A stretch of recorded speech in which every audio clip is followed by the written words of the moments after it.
Hello, ladies and gentlemen. My name is Hassan Chita, and today I will be explaining to you what a bipolar disorder is.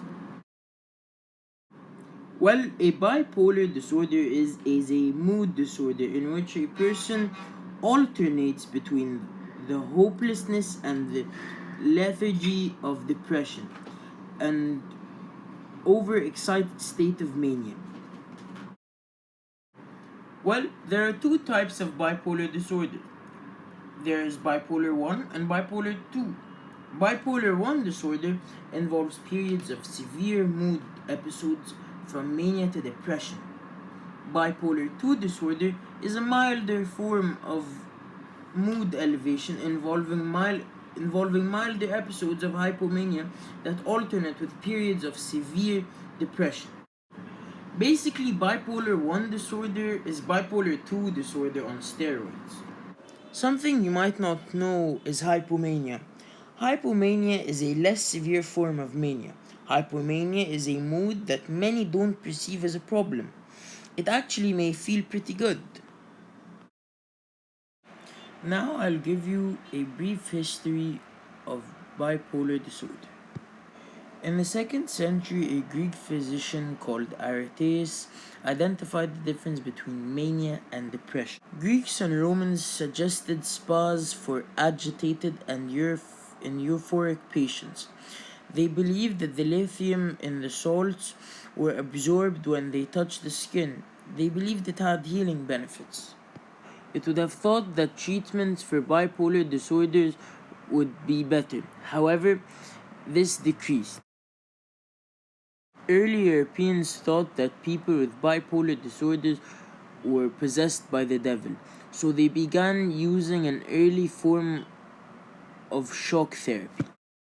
The 1950s and 1960s, drugs retreating mental illness made these older therapies obsolete. In 1968, bipolar disorder was reclassified as manic depressive illness. It was at that point for books such as the DSM Manual, which stands for Diagnostic and Statistical Manual of Mental Disorder, were created for all mental illnesses. And in these books, such as the DSM Manual, they thoroughly explain what the real mental illness is and what its diagnosis is or are.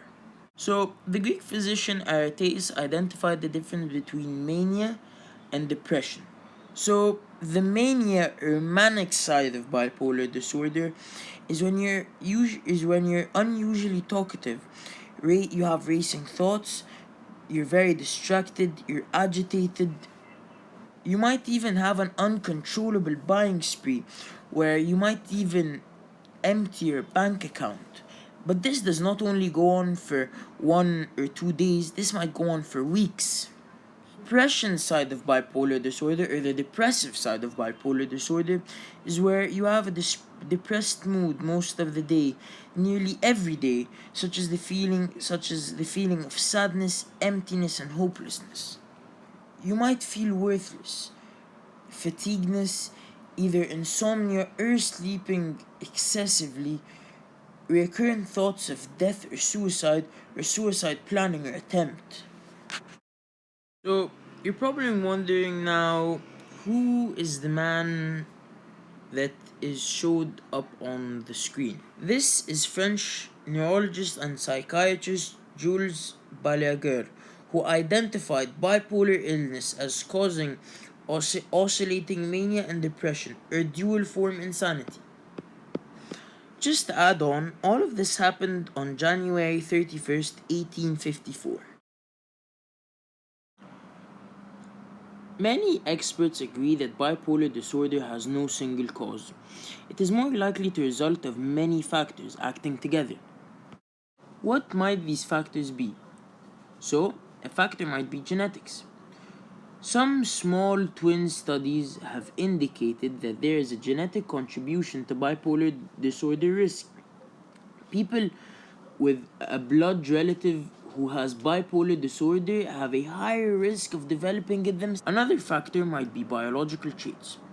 Experts say that patients with bipolar disorder often show physical changes in their brains, Nobody is sure why the changes lead to the disorder. Another factor is brain chemical imbalance.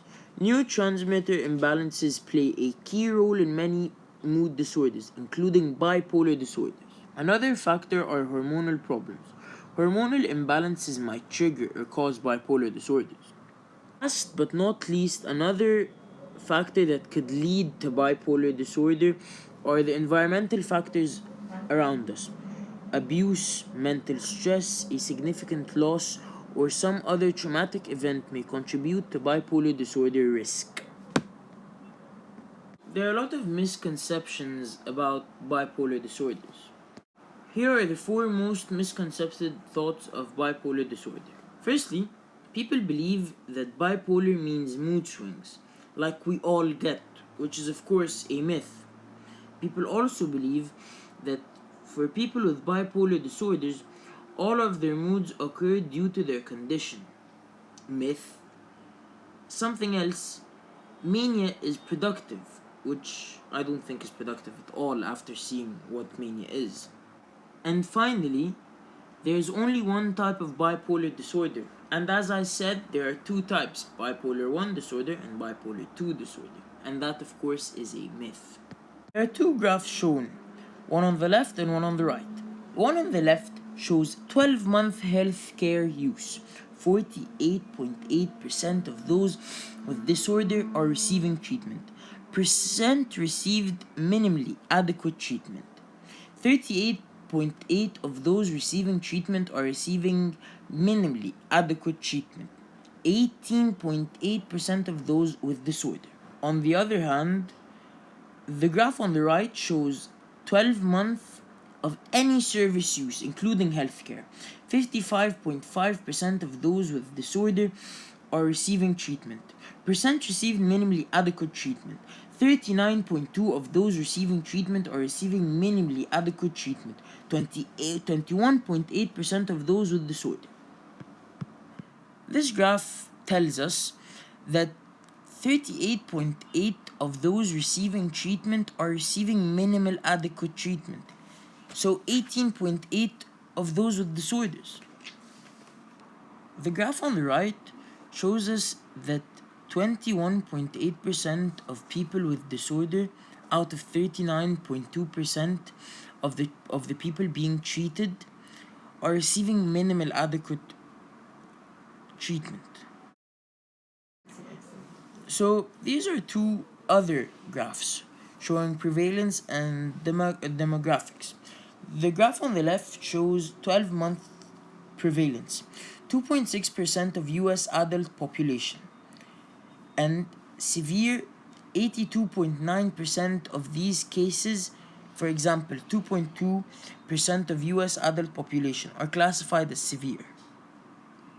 However, on the graph on the right, demographics for lifetime prevalence, sex not reported, race not reported, and ages span between 18 to 60 and over. In my abstract, I said I will be giving you an example of somebody who had bipolar disorder. So I asked my parents, and they told me they do know somebody who has bipolar disorder. So I began asking them how was it like them for life, and like I'm asking my parents, was their life easy, difficult? And they told me like they used to see them, their life was very stressful, going from one person to another, happy, sad, happy, sad, ecstatic, ecstatic, ecstatic, then the slow self-esteem. It was very exhausting for that person, going from one high to one low, one high to one low, and every day experiencing a new feeling. Not the most comforting feeling in the world. And I asked them like what feelings did like have you if you've ever asked them what feelings do they have at that certain point, and they've answered my mother like very clearly, and they told them we feel low, we feel very sad, and that is a depressive feeling where a person feels dark from the inside, the suicidal thoughts, and then they feel this ecstatic happiness where they'll just keep on spending money, and honestly that's very difficult. That's very difficult for us, for not for us, but I mean for somebody with bipolar disorder, and I feel very sentimental for them. So in my abstract, I also added that I would be bringing up the fact on how we could help somebody with bipolar disorder, and I don't think this needs any research because they're at the end of the day they're humans. They're not chimps who need us saving their lives from the wild where their habitats are being destroyed. No, these are human beings who have feelings the same as us. I'm not saying anything that animals don't have feelings the same as us, but I mean that these people, they're not robots. They feel the same feelings that we have. So instead of just saying this, that bipolar disorder is okay and like people are crazy and like it happens to all of us where we have where we have our ups and downs, but these ups and downs are on steroids. They're uncontrollable, and we could help them by speaking them, smiling in their faces, and just comforting them is, it takes us and does so much. And I believe that that is a key to helping somebody, just smiling in their face and trying to help them. So in my abstract, I also added that I would be bringing up the fact on how we could help somebody with bipolar disorder, and I don't think this needs any research because they're at the end of the day they're humans. They're not chimps who need us saving their lives from the wild where their habitats are being destroyed. No, these are human beings who have feelings the same as us. I'm not saying anything that animals don't have feelings the same as us, but I mean that these people, they're not robots. They feel the same feelings that we have. So instead of just saying this, that bipolar disorder is okay and like people are crazy and like it happens to all of us where we have where we have our ups and downs, but these ups and downs are on steroids. They're uncontrollable, and we could help them by speaking them, smiling in their faces, and just comforting them is, it takes us and does so much. And I believe that that is a key to helping somebody, just smiling in their face and trying to help them.